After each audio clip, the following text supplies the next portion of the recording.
Hello friends, okay Shivam में एक बार फिर से आप सभी का स्वागत है। आज हम लोग देखेंगे कि स्टेट में प्रीवियस ईयर पेपर के 2013 का पेपर और देखेंगे कि इसमें कितना हार्ड या फिर कितना टफ इसका पेपर रहता है, लेवल क्या रहता है ये स्टेट का सीडीपी पेपर फर्स्ट का। आज हम लोग सिर्फ सीडीपी सेक्शन कंप्लीट करेंगे। तो चलो शुरू करते हैं। अगर आप लोग इस चैनल को पहली बार देख रहे हो या फिर विजिट किए हो तो चैनल को सब्सक्राइब कर लेना और साथ ही वीडियो को लाइक शेयर जरूर करना, ठीक है। आज के पहले क्वेश्चन से हम लोग देखते हैं, यहाँ पे स्टार्ट करते हैं। 2013 का हम लोग पेपर कंप्लीट करेंगे। पेपर फर्स्ट जो होगा सीडीपी सेक्शन होगा। देखो पहला ही क्वेश्चन क्या पूछा था 2013 का पहला प्रश्न कि एक बच्चे को चीजों को देखने में कुछ समस्या हो रही है। एनसीएफ 2005 के अनुसार उसे डांट डांट में भर्ती कराया जाना चाहिए। पहला क्वेश्चन काफी आसान क्वेश्चन है फ्रेंड्स। यहाँ पे देख सकते हो कि एक बच्चे को चीजों को देखने में कुछ समस्या हो रही है तो एनसीएफ 2005 के अनुसार उसे डांट डांट में भर्ती कराया जाना चाहिए। विशेष स्कूल, नियमित स्कूल, समावेशी स्कूल या एकीकृत स्कूल। तो इसका राइट आंसर हो जाएगा फ्रेंड्स समावेशी स्कूल में। अगर बच्चा को किसी एनसीएफ 2005 के अनुसार को देखने में कुछ समस्या हो रही है तो समावेशी स्कूल में एडमिट कराया जाना चाहिए, ठीक है। A child having some problems in seeing objects according to NCF 2005 he should be admitted in to inclusive education. Inclusive education को फ्रेंड्स इस प्रकार डिजाइन किया जाता है कि जिसमें सभी प्रकार के बच्चे एक साथ बैठ करके पढ़ाई कर सकें, उसमें कोई भी प्रॉब्लम्स ना हो, इसीलिए इसका डिजाइन किया जाता है समावेशी स्कूल्स को। इसलिए उसमें एडमिशन कराना चाहिए एक बच्चे को, ठीक है, अगर किसी भी प्रॉब्लम हो रही है तो। समावेशी स्कूल में जो बच्चे होते हैं, दिव्यांग बच्चे भी होते हैं, स्पेसिफिक बच्चे भी होते हैं, किसी भी प्रकार के बच्चे एडमिशन ले सकते हैं। उसको इस प्रकार से डिजाइन किया जाता है। क्वेश्चन नंबर सेकंड देखो क्या पूछा था। नरेश तथा मुकेश एक ही आयु समूह के हैं, वे सामाजिक तथा मानसिक विकास में काफी अंतर दर्शाते हैं। ये विकास के निम्नलिखित सिद्धांत के कारण होता है। तो विकास से किस सिद्धांत के कारण सामाजिक एवं मानसिक अंतर में डिफरेंस हो रहा है, ठीक है। परिवर्तनशीलता के सिद्धांत होगा, निश्चित तथा पूर्वानुमान पैटर्न के सिद्धांत के कारण, या फिर व्यक्तित्व के सिद्धांत के कारण, या फिर एक्सपान पैटर्न के सिद्धांत के कारण। तो देखो फ्रेंड्स जो है वे सामाजिक और मानसिक विकास में जो अंतर दर्शा रहे हैं उसके लिए कौन सा विकास का सिद्धांत कारण प्रमुख होगा। तो इसका जो राइट आंसर हो जाएगा व्यक्तित्व का सिद्धांत, यानी principle of individuality. Naresh and Mukesh have the same age group, they show quite a difference in social and mental development in it is due to the following principle of development। तो principle of individuality यानी व्यक्तित्व के सिद्धांत, individual सिद्धांत जो होता है उसमें प्रत्येक व्यक्ति एक दूसरे से डिफरेंस होता है। तो यही इसमें क्वेश्चन में था। अब हम लोग क्वेश्चन नंबर थर्ड देखते हैं। क्वेश्चन नंबर थर्ड में क्या दिया है फ्रेंड्स, मानव में जो विकास है डॉट डॉट तक होता है। मानव विकास कहाँ तक होता है? किशोरावस्था अवधि के अंत तक, बचपन के अंत तक, वयस्कता के शुरू तक, या फिर पूरे जीवन काल में। यहाँ पे देख सकते हो फ्रेंड जो मानव में विकास होता है सभी को पता है कि शुरू से लेकर से अंतिम तक यानी मृत्यु तक होता है, यानी प्रीनेटल से लेकर के और डेथ तक होती है मानव में विकास। Development occurs in human beings तो throughout the life. Right answer इसका डी ऑप्शन हो जाएगा। काफी आसान क्वेश्चन पूछा था फ्रेंड्स। क्वेश्चन नंबर 4 देखो यहाँ पे। क्वेश्चन नंबर 4 क्या पूछा है, व्यक्तित्व मापने का थीमेटिक एप्रिसिएशन टेस्ट। एक डॉट डॉट है, एक क्या है, ये थीमेटिक एप्रिसिएशन टेस्ट में पर्सनालिटी से रिलेटेड क्वेश्चन पूछा है। तो व्यक्तिपरक तकनीकी है, एक वस्तुनिष्ठ तकनीकी है, एक प्रक्षेपी तकनीकी है, या एक प्रयोगात्मक तकनीकी है। तो फ्रेंड्स जो थीमेटिक एप्रिसिएशन टेस्ट था यह एक प्रक्षेपी तकनीकी थी, ठीक है। किस प्रकार की तकनीकी थी? प्रक्षेपी तकनीकी थी। ऐसे हम लोग शॉर्ट में क्या बोलते थे? TAT, थीमेटिक एप्रिसिएशन टेस्ट बोलते हैं। ये भी वेरी मोस्ट क्वेश्चन है, यूपी टेट में भी ये पूछा है, सी टेट में कई बार पूछा है। तो ये इसको देख के ही जानना है, ध्यान रखना है इसको, ठीक है। क्वेश्चन नंबर 5 देखते हैं फ्रेंड्स। स्कूल में सामाजिकरण की एक अद्वितीय आयु के रूप में किसे माना जाता है? स्कूल में सामाजिकरण की एक अद्वितीय आयु के रूप में किसे माना जाता है? इन्फेंसी, चाइल्डहुड यानी बचपन, एडल्टहुड यानी वयस्कता, या फिर एडोलेसेंस यानी किशोरावस्था में। तो देखो स्कूल में सामाजिकरण की एक अद्वितीय आयु के रूप में बचपन को माना जाता है, यानी इसके समय ऐसी कोई आयु नहीं। बचपन की एक ऐसी आयु होती है जिसमें सामाजिकरण बच्चों का होता है, बच्चों का सामाजिकरण होता है, ठीक है। Which is regarded as an unique age of socialisation in school. तो यूनिक एज कौन सा होता है सोशलाइजेशन का? Childhood. Right answer B option हो जाएगा। क्वेश्चन नंबर 6 देखो फ्रेंड्स, गिफ्टेड होने का संकेत क्या है? कोई भी बच्चा गिफ्टेड है उसका संकेत पूछ रहा है कि क्या होता है। अभिव्यक्ति में नवीनता होनी चाहिए उसके अंतर्गत, उत्सुकता उसमें होनी चाहिए, या फिर बातूनीपन होना चाहिए, टाकेटिवनेस, या फिर अति सक्रियता यानी हाइपर एक्टिवनेस होना चाहिए। तो अगर बच्चा गिफ्टेड है तो उसमें शुरू के 2 लक्षण होंगे, यानी अभिव्यक्ति में नवीनता यानी novelty in expression and curiosity उत्सुकता, जबकि बातूनीपन और अति सक्रियता एक गिफ्टेड बच्चे में तो नहीं होती है। ठीक है, इसका जो राइट आंसर हो जाएगा यहाँ पे ए एंड बी। ठीक है, what is the sign of being gifted? तो नोवेल्टी इन एक्सप्रेशन और क्यूरियोसिटी, ये 2 गुण एक गिफ्टेड चिल्ड्रन में होती है अक्सर। ठीक है, तो इसका जो राइट आंसर हो जाएगा ए एंड बी। ठीक है, नेक्स्ट क्वेश्चन 7 की ओर चलते हैं फ्रेंड्स। ये हम लोग सीडीपी सेक्शन कंप्लीट कर रहे हैं। यहाँ पे देखो लिखा भी है 2013 पेपर फर्स्ट को, अधिकांश स्कूलों में जाति समूहों के लिए प्राथमिक विचार किस पर आधारित होते हैं? अधिकांश स्कूलों में सजातीय समूह यानी एक ही जाति समूह के लिए प्राथमिक विचार, प्राइमरी जो विचार हैं वो किस पे आधारित होते हैं? ग्रेड स्तर पे, आयु के स्तर पे, क्षमता स्तर पे, या फिर छात्र के अनुमान स्तर पे? तो देखो फ्रेंड्स, सजातीय समूहों के लिए जो प्राथमिक विचार होते हैं वह क्षमता स्तर पे, किस क्षमता के लेवल पे हैं, किस एबिलिटी लेवल पे हैं, उस आधार पे होते हैं। ठीक है, in the most school likely in the primary concentration for homogeneous grouping is based on ability levels. Right answer C option हो जाएगा यहाँ पे। क्वेश्चन नंबर 8 देखो फ्रेंड्स, कोलेस्निक के अनुसार अवधारणा का पुनर्गठन क्या है? कोलेस्निक महोदय के अनुसार अवधारणा का पुनर्गठन क्या होता है? According to Kolesnik what is the recognition? ठीक है, reorganisation of concept, reorganisation of concept की क्या है कोलेस्निक के अनुसार? ठीक है, अकॉर्डिंग टू कोलेस्निक। तो व्यवहार, शब्द, विचारधारा या समस्या है? तो फ्रेंड्स, जो कोलेस्निक के अनुसार अवधारणा का पुनर्गठन है वह विचारधारा है। ठीक है, अनुसार अवधारणा का पुनर्गठन विचारधारा होती है, सोच होती है। ठीक है, सोच अवधारणाओं का पुनर्गठन है, थिंकिंग। राइट आंसर हो जाएगा सी ऑप्शन यहाँ पे। क्वेश्चन नंबर 9 की ओर चलते हैं फ्रेंड्स। निम्न में से विकास के सिद्धांतों में से कौन सा गलत है? यहाँ पे ध्यान रखना, विकास के सिद्धांत के बारे में बात करना है, लेकिन गलत कौन सा है? चाहे 3 ऑप्शन सही होंगे, एक गलत होगा। ठीक है, which of the following principle of development is incorrect? 1। ठीक है, एक तो इनकरेक्ट है, कौन सा है? विकास में व्यक्तिगत मतभेद है, सही आंसर है फ्रेंड्स। विकास जो है व्यक्तिगत मतभेद होता है एक दूसरे से, बिल्कुल दो बच्चों में विकास जो होता है एक दूसरे से भिन्न हो सकते हैं।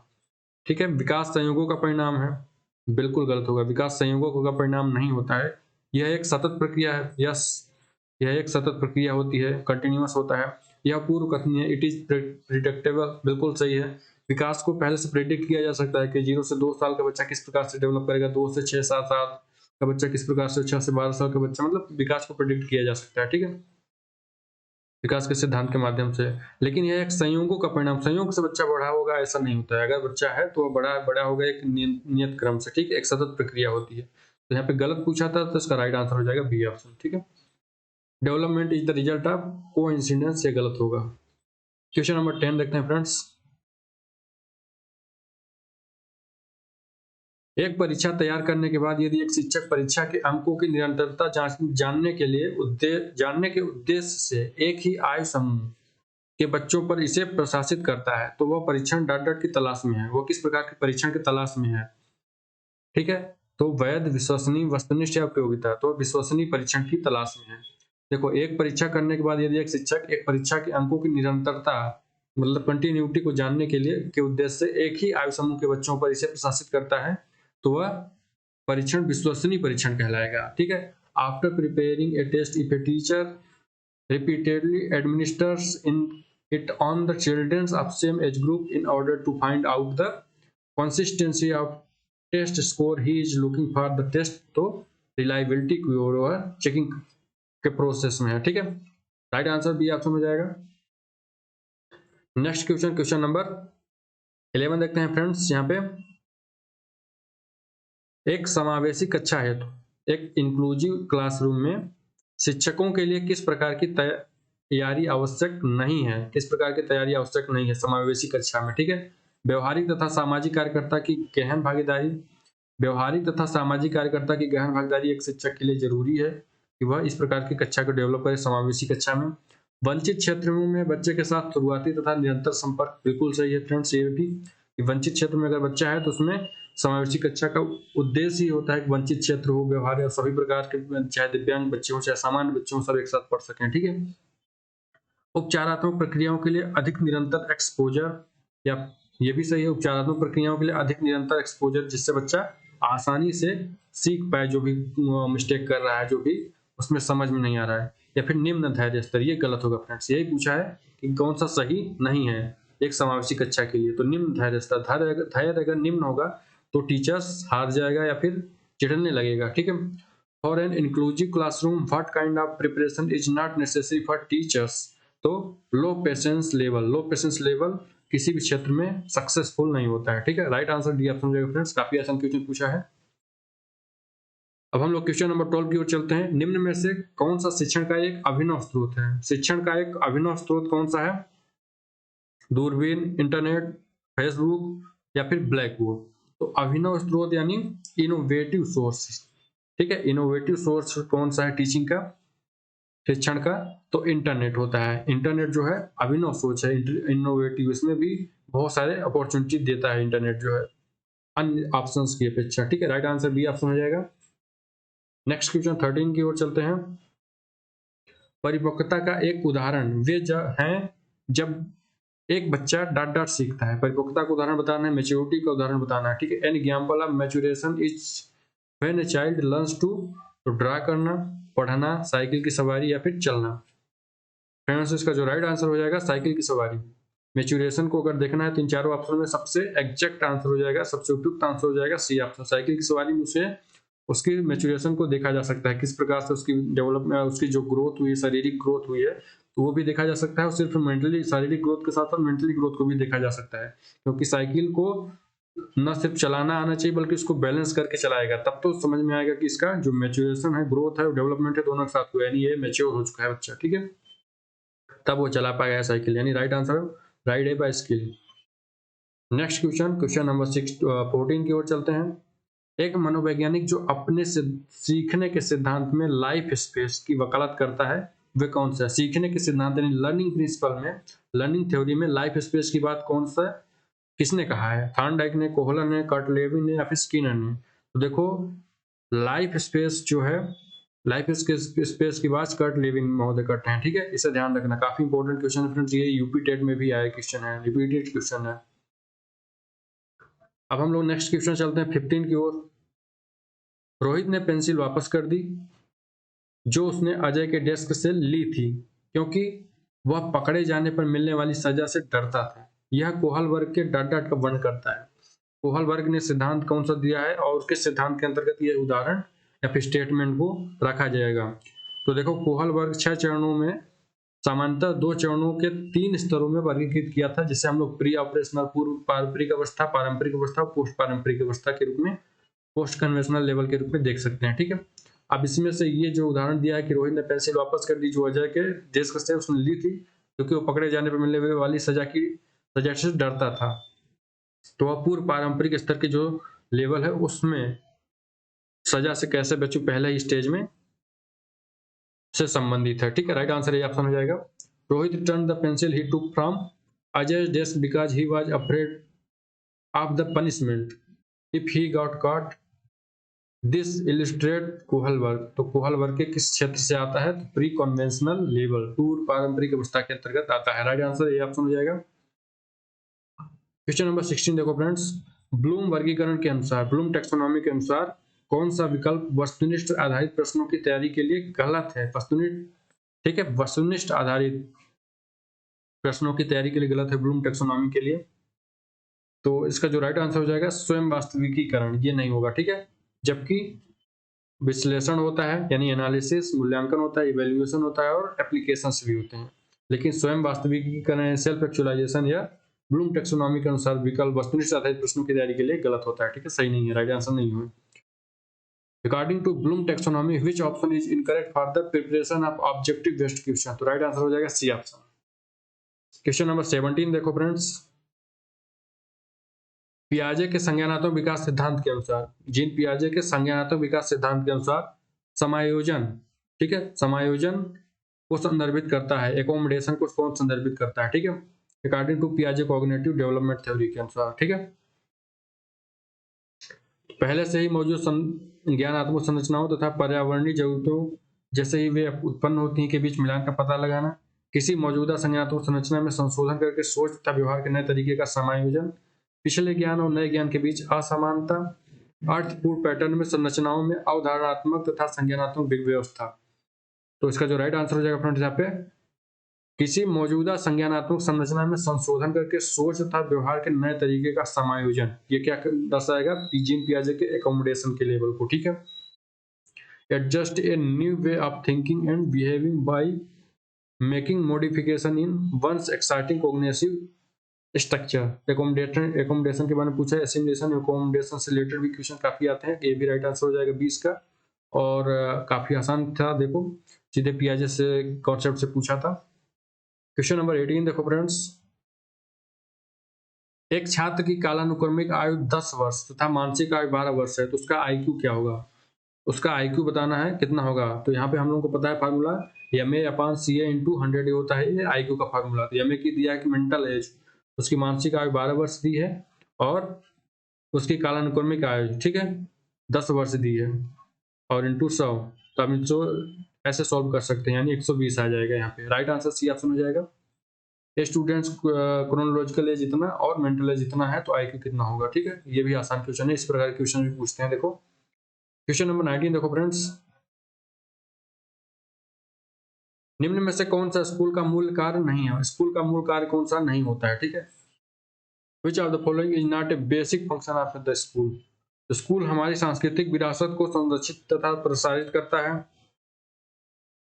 या फिर स्कूल सांस्कृतिक परिवर्तन के लिए उपकरण के रूप में कार्य करता है, या फिर स्कूल संपूर्ण बच्चे को उसकी अधिकतम क्षमता तक विकसित करता है, या फिर स्कूल जातिवाद के कारण छात्रों के बीच घृणा के भाव को विकसित करता है। देखो फ्रेंड्स, नहीं के रूप में पूछा है, तो देखो ये तीनों हो सकते हैं, लेकिन घृणा, स्कूल के घृणा फैलाने का काम नहीं, बल्कि बच्चों में एक सौहार्द और आपसीपन, आपस प्यार, या फिर बेहतरीन एक तरह से बच्चे को बनाने का काम करता है स्कूल, न कि घृणा फैलाने का। ठीक है, school develop ill feeling among students due to casteism. ठीक है, जातिवाद के बीच छात्रों के घृणा फैलाने का काम स्कूल नहीं करता है। क्वेश्चन नंबर 20 की ओर चलते हैं फ्रेंड्स। देखो क्वेश्चन नंबर 20 क्या पूछा है? मानव में व्यक्तिगत मतभेद, ठीक है, व्यक्तिगत मतभेद के निर्धारक किससे संबंधित है? उनके वातावरण के साथ परस्पर क्रिया से, उनकी आनुवंशिकता में मतभेदों से, आनुवंशिकता और वातावरण मतभेद से, आनुवंशिकता और वातावरण के बीच परस्पर क्रिया के। The determinants of individual differences in human is related to, तो इसका राइट आंसर क्या हो जाएगा फ्रेंड्स? आनुवंशिकता और वातावरण में मतभेद, यानी differences in both heredity and environment. यही पूछा है कि मानव में व्यक्तिगत मतभेद के निर्धारक किससे संबंधित होते हैं? तो आनुवंशिकता और वातावरण में मतभेद से संबंधित होते हैं। व्यक्तिगत मतभेद है, यानी उसमें आनुवंशिकता और वातावरण में कुछ न कुछ डिफरेंस हो सकता है। राइट आंसर हो जाएगा इसका सी ऑप्शन। क्वेश्चन नंबर 21 देखो फ्रेंड्स, तीसरी कक्षा के छात्रों के लिए शिक्षण है तो सबसे अच्छा तरीका कौन सा होगा? तीसरी कक्षा के छात्रों के शिक्षण के लिए सबसे अच्छा तरीका कौन सा हो सकता है? लेक्चर मेथड, रचनात्मक गतिविधि यानी क्रिएशनल एक्टिविटी, या फिर ग्रुप डिस्कशन, या फिर लेबोरेटरी मेथड यानी प्रयोगशाला विधि। तो देखो तीसरी कक्षा के छात्रों के शिक्षण में सबसे बेहतर विधि हुई रचनात्मक गतिविधियां। लेक्चर मेथड तीसरी कक्षा से ऊपर के बच्चों के लिए होता है। समूह चर्चा भी ऊपर के, यानी 6 साल, 8 साल, 10 साल के बच्चों के लिए, 15 साल के बच्चों के लिए। प्रयोगशाला विधि भी ऐसे ही बड़े बच्चों के लिए होता है, लेकिन रचनात्मक विधियां तीसरी कक्षा का बच्चा आसानी से कर सकता है। ठीक है, creational activities. Right answer B option हो जाएगा।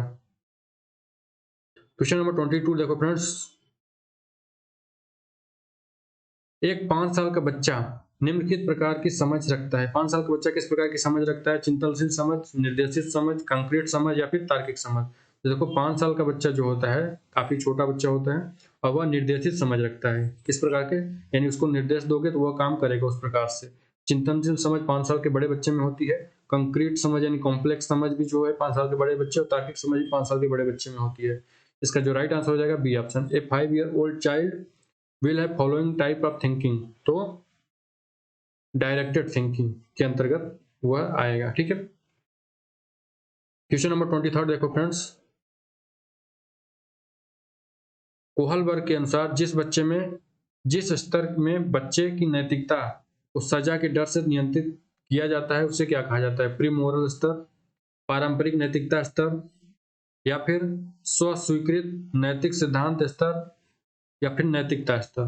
तो देखो कोहलबर्ग के अनुसार बच्चे की नैतिकता के सजा के डर से नियंत्रित करने का स्तर जो होता है वह प्री मोरल स्तर, प्री मोरल लेवल होता है, ठीक है। According to Kohlberg the level in which the child's morality is controlled by the fear of punishment is called pre moral level, ठीक है। राइट आंसर ये ऑप्शन हो जाएगा यहाँ पे। नेक्स्ट क्वेश्चन 24 क्वेश्चन थे फ्रेंड्स। निम्न में से कौन लर्निंग का एक डोमेन नहीं है? लर्निंग का कौन सा एक डोमेन नहीं है, ठीक है। लर्निंग का संज्ञानात्मक, भावनात्मक, भावात्मक, क्रियात्मक या आध्यात्मिक। तो फ्रेंड्स ये जो लर्निंग के 3 डोमेन होते हैं, एक तो कॉग्निटिव, एक अफेक्टिव और एक कोनेटिव होते हैं, लेकिन स्पिरिचुअल यानी आध्यात्मिक कोई एक लेवल नहीं होता है, एक डोमेन नहीं होता है, ठीक है, लर्निंग का। राइट आंसर इसका डी ऑप्शन हो जाएगा। काफी आसान क्वेश्चन पूछा है देखो फ्रेंड्स। अब हम लोग क्वेश्चन नंबर 25 की ओर चलते हैं। निम्न में से कौन सा शिक्षक को प्रभावित करने वाला शिक्षक संबंधी कारक नहीं है? शिक्षक को प्रभावित करने वाला शिक्षक संबंधी कारक कौन सा नहीं है? Which of the following is not a teacher related factors affecting teaching? तो विषय का ज्ञान, अभिव्यक्तिगत कौशल, छात्रों के साथ सहानुभूति, संसाधनों की उपलब्धता, या फिर knowledge of subject, communicative skills, या फिर empathy with students, ability of resources. तो इसका जो राइट आंसर हो जाएगा फ्रेंड्स संसाधनों की उपलब्धता, डी ऑप्शन। शिक्षक not a teacher related factors affecting teaching, जो टीचिंग को अफेक्ट नहीं करता है वो संसाधनों की उपलब्धता होती है, ठीक है, टीचर से संबंधित। जबकि विषय का ज्ञान अगर नहीं रहेगा टीचर के पास तो अफेक्ट करेगा, अभिव्यक्ति कौशल भी नहीं रहेगा तो, और छात्रों के साथ सहानुभूति नहीं रहेगी तो अफेक्ट करेगा, लेकिन संसाधनों की उपलब्धता टीचिंग में, खासकर टीचर के टीचिंग में इफेक्टिव नहीं होता है। क्वेश्चन नंबर 26 देखो फ्रेंड्स। शिक्षण में छात्रों की अधिकतम भागीदारी किसके माध्यम से संभव है? लेक्चर मेथड, पाठ्यपुस्तक विधि, ऑडियो विजुअल विधि, या फिर चर्चा विधि। छात्रों की अधिकतम भागीदारी शिक्षण में चर्चा विधि के माध्यम से हो सकती है, ठीक है। इस चारों ऑप्शन में सबसे उपयुक्त डी ऑप्शन होगा। Maximum participation of students is possible in teaching through और discussion method. Right answer D option हो जाएगा यहाँ पे। काफी आसान क्वेश्चन पूछा है देखो फ्रेंड्स। क्वेश्चन नंबर 27 देखो। कक्षा में शिक्षण सीखने को डॉट डॉट के रूप में माना जाता है। कक्षा में शिक्षण सीखने को किसके रूप में माना जाता है? व्यक्तिगत समायोजन, सामाजिक तथा राजनीतिक जागरूकता, व्यवहार के संशोधन, या फिर रोजगार के लिए खुद को तैयार करना। तो देखो जो इसका राइट आंसर हो जाएगा व्यवहार में संशोधन, व्यवहार के संशोधन। In classroom teaching learning is prescribed as, तो modification of behaviour. Classroom teaching में क्या होता है? व्यवहार में परिवर्तन के रूप में ज्यादा ध्यान दिया जाता है, ठीक है, या फिर इसी को चेंज किया जाता है, बदला जाता है, इसके रूप में जाना जाता है। क्वेश्चन नंबर 28 देखते हैं फ्रेंड्स, क्या पूछा है। किस प्रकार की शिक्षा प्रणाली एनसीएफ 2005 को प्रोत्साहित करती है? एनसीएफ 2005 को किस प्रकार की शिक्षा प्रणाली प्रोत्साहित करेगी? समावेशी, एकीकृत, विशेष, या फिर नियमित। तो देखो 2005 में जो एनसीएफ लाया गया था उसमें समावेशी शिक्षा पे जोर दिया गया था। समावेशी शिक्षा में सभी प्रकार के बच्चे एक साथ पढ़ सकते हैं मिल बैठकर। What type of education system does NCF 2005 encourages? Encourage किसको करता है एनसीएफ 2005? तो वह इंक्लूसिव एजुकेशन को इनकरेज करता है, समावेशी शिक्षा को। राइट आंसर ये ऑप्शन हो जाएगा फ्रेंड्स। क्वेश्चन नंबर 29 देखो क्या पूछा है। जीन पियाजे संज्ञानात्मक विकास सिद्धांत की पूर्व परिचालन अवधि किस आयु समूह से संबंधित है? जीन पियाजे के जो पूर्व परिचालन अवधि होती है, यानी ये pre operational period of Jean पियाजे cognitive development theory is related to the age group of, तो 2 to 7 वर्ष, यानी 2 से 7 वर्ष के बीच होती है जो प्री ऑपरेशनल पीरियड होता है पियाजे के अनुसार, ठीक है। 0 से 2 ईयर का जो बच्चा होता है वह ऑब्जेक्ट परमानेंस से संबंधित होता है, ऑब्जेक्ट परमानेंस से संबंधित होता है, ठीक है। और 2 से 7 साल का जो बच्चा होता है उसमें ईगोसेंट्रिज्म पाया जाता है जीन पियाजे के अनुसार। 7 से 11 साल के बच्चे में कंजर्वेशन का गुण आ जाता है, ठीक है। और 11 ईयर से ऊपर वाले बच्चा जो है वह मैनिपुलेट आइडिया इन हेड, वह मैनिपुलेट कर सकता है किसी आइडिया को, ठीक है। मैनिपुलेट यानी उसके अंतर्गत आ जाता है उसके सिर में, दिमाग में, ठीक है। इस तरह से उनके डिवीजन किया है जीन पियाजे महोदय ने। तो ध्यान रखना कि संज्ञानात्मक विकास सिद्धांत की पूर्व परिचालन यानी प्री ऑपरेशनल पीरियड किस एज में आती है? 2 से 7 वर्ष में। लास्ट क्वेश्चन देखते हैं, क्वेश्चन नंबर 30 सीडीपी सेक्शंस का ये हम लोग। यदि माता पिता को डांट डांट के लिए प्रोत्साहित किया जाता है तो बच्चों के शैक्षणिक प्रदर्शन में सुधार किया जा सकता है। अपने बच्चों के कार्य की निगरानी करने में, एक्स्ट्रा ट्यूशन के प्रबंधन के लिए, इसके बारे में चिंतित रहने के लिए, या फिर शिक्षकों के साथ नियमित बातचीत करने के लिए। The academic performance of students can be improved if parents are encourage to supervise the work of their wards. ठीक है, अपने बच्चों के कार्य की अगर निगरानी करेंगे तो बच्चों में शैक्षणिक प्रदर्शन को काफी अच्छे स्तर से सुधारा जा सकता है। ठीक है, तो इस तरह से हमने देखा सीडीपी में जो एचटेट 2013 में किस प्रकार से क्वेश्चंस पूछा था। आप लोग देख सकते हो, इसको कई बार देख सकते हो, रिवाइज करके भी देख सकते हैं एग्जाम से जस्ट पहले। काफी आसान क्वेश्चन देखा है फ्रेंड्स यहाँ पे रहा। और इसके पीडीएफ अगर आपको चाहिए तो आप टेलीग्राम पे जुड़ सकते हैं। यहाँ पे टेलीग्राम पे नीचे लिंक दिया हुआ है, यहाँ पे जाकर के टेलीग्राम पे जाके ओके शिवम सर्च करोगे तो भी आ जाएगा यार, और वहां से जुड़ सकते हो आप इंस्टाग्राम से भी। और यूट्यूब में अगर नए हो चैनल को सब्सक्राइब कर लेना जरूर।